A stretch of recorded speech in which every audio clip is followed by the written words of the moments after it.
His Majesty King Hamad bin Isa Al Khalifa sent a cable of congratulations to President General Joseph Aoun on his election as President of Lebanon and taking the constitutional oath. His Majesty expressed his best wishes for lasting good health and happiness and continued success in his presidential duties for the progress of Lebanon and the fulfillment of its people's aspirations for development and prosperity.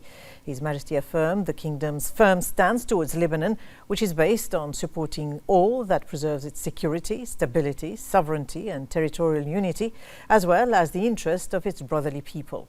His Majesty praised the strong fraternal relations between the two countries and the keenness to develop them for the benefit of their brotherly peoples.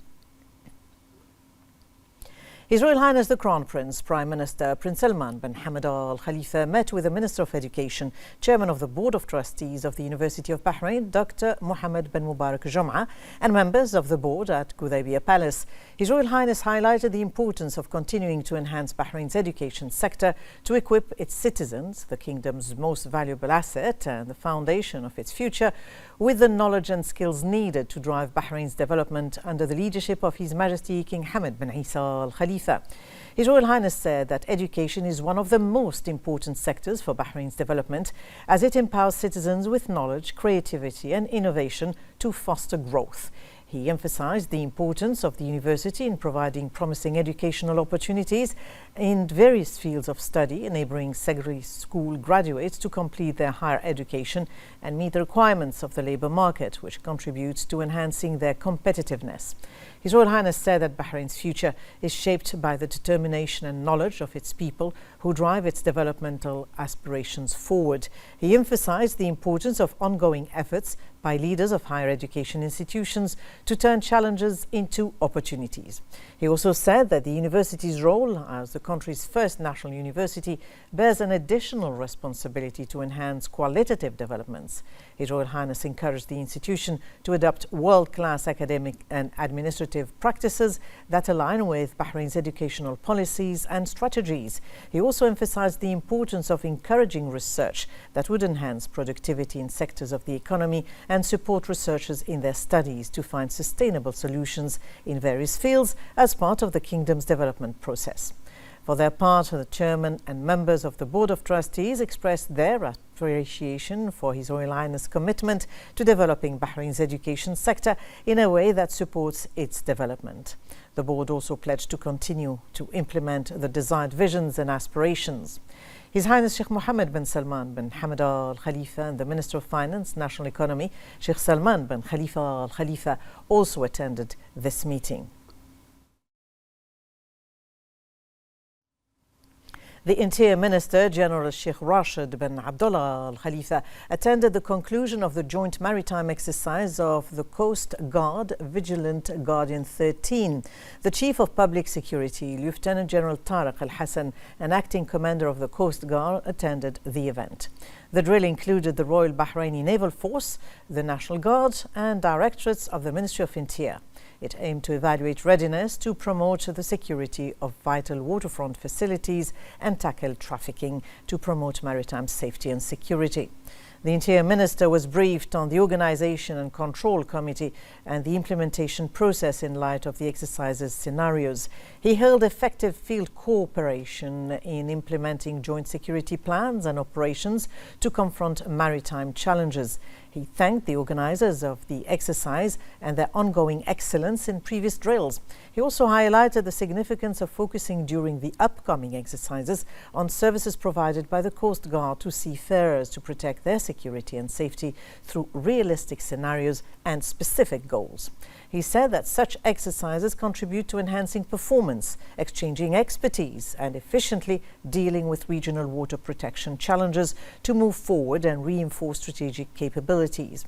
He affirmed the importance of continuing with training, capability building, reviewing procedures, promoting cooperation and coordination, and developing joint field work. The Interior Minister highlighted the importance of promoting maritime safety and security through securing tourist areas and islands to enhance services and secure national economic facilities.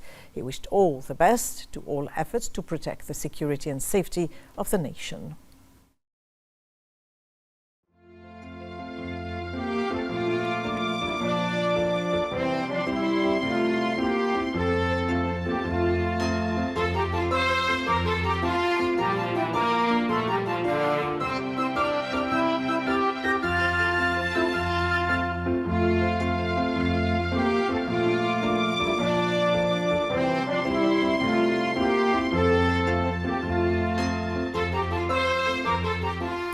The leader of the new administration in Syria, Ahmed al-Shara, received the Minister of Foreign Affairs, Dr. Abdulatif Zayani, in Damascus on the occasion of his official visit to Syria upon the directive of His Majesty King Hamad bin Isa Al Khalifa, the president of the current session of the Arab Summit. Al-Shara welcomed the foreign minister and asked him to convey his greetings and appreciation to His Majesty the King and His Royal Highness the Crown Prince, Prime Minister Prince Salman bin Hamad Al Khalifa, as well as his gratitude for Bahrain's support for the new Syrian administration and its efforts to achieve peace, security and stability in Syria. He stressed the keenness of the new administration to overcome the challenges of the current stage, work to build a modern Syrian state, preserve its stability and national unity, achieve the aspirations of its people for peace, security and prosperity, and exercise Syria's active role at regional and international levels.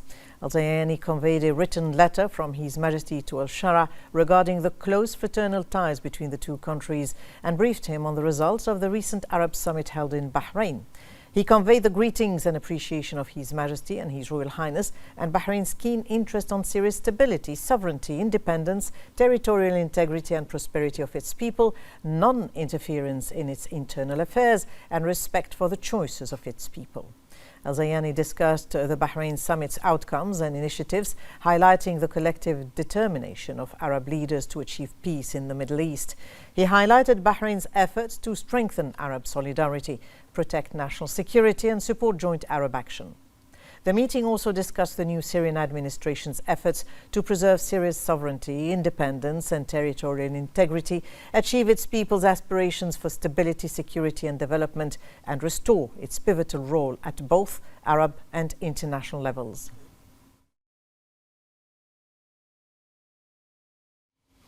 The Minister of Foreign Affairs, Dr. Abdulatif bin Rashid Zayani, held a press conference with the Minister of Foreign Affairs and expatriates of the Syrian Transitional Government, Saad al-Shaybani.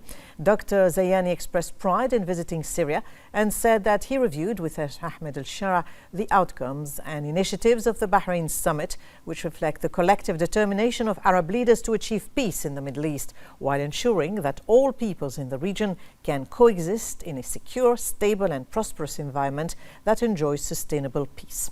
He said that they discussed strengthening bilateral cooperation and emphasized Bahrain's readiness to expand cooperation with Syria in vital fields. He said that they also discussed the efforts of the new Syrian administration to overcome this critical historical stage and ensure the preservation of its sovereignty, independence and territorial integrity, while achieving the aspirations of its people for stability, security and progress, and restoring its pivotal role and position on Arab and international levels, calling for freezing the economic sanctions imposed on Syria. For his part, al-Shaybani expressed the Syrian administration's appreciation for this visit, which shows support for the Syrian people to achieve self-determination and complement Arab efforts aimed at stabilizing the region and Syria and its territorial integrity. He said that the Syrian administration aspires to build political and economic partnerships with Bahrain for the benefit of the two countries. His Majesty's Advisor for Media Affairs, Nabil bin Yaqub al-Hamar, met with members of the 34th batch of the Leadership Programme, which is offered by the Institute of Public Administration to public sector managers as part of the National Programme for Government Leadership Development. Al-Hamar stressed Bahrain's keenness on preparing national cadres with the strategic vision to achieve national priorities, highlighting their pivotal role in progress. He noted the exceptional capabilities of national leaders contributing to the advancement of governmental systems. He also said that such leadership programs contribute in the exchange of knowledge and expertise based on administrative practices from different sectors, in addition to the role in enhancing the capabilities of national leaders in adapting to trends and changes to achieve institutional work sustainability and improve the work system in Bahrain. For her part, Director General of the Institute of Public Administration, Dr. Sheikha Rana bint Isa bint Aija Al Khalifa, stressed that the program represents an important milestone in Bahrain's efforts to empower national leaders with the skills and tools to enhance their participation in improving the government work system, adding that the Institute is keen to achieve maximum benefit from the program, which was designed based on international standards and the actual needs of public sector employees in the kingdom.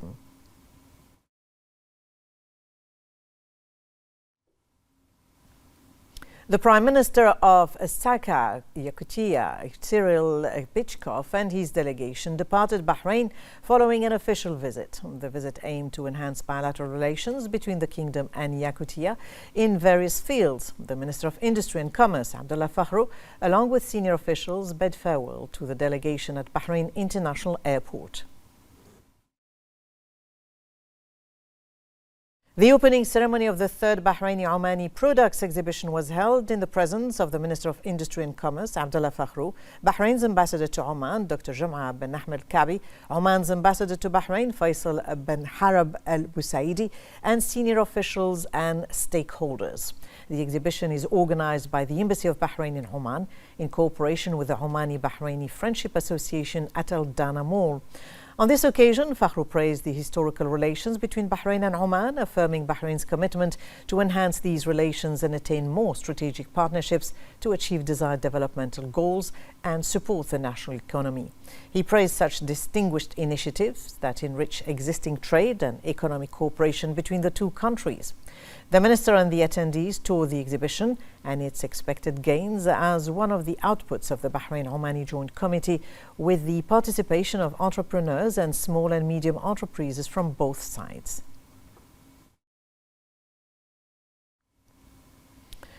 Under-Secretary for Municipalities Affairs at the Ministry of Municipalities Affairs and Agriculture, Sheikh Mohammed bin Ahmed Al Khalifa, announced the successful conclusion of the Budhur al-Bahrain, or Seeds of Bahrain campaign. Sheikh Mohammed bin Ahmed highlighted its role in fostering public engagement, environmental responsibility and partnerships among government bodies, private sector entities and civil society. The campaign was conducted in collaboration with the UN Human Settlements Programme, the Food and Agriculture Organization and the National Initiative for Agricultural Development. The three-month campaign promoted green spaces and supported Bahrain's national afforestation plan. The campaign aimed to double Bahrain's tree count to 3.6 million by 2035, aligning with environmental goals.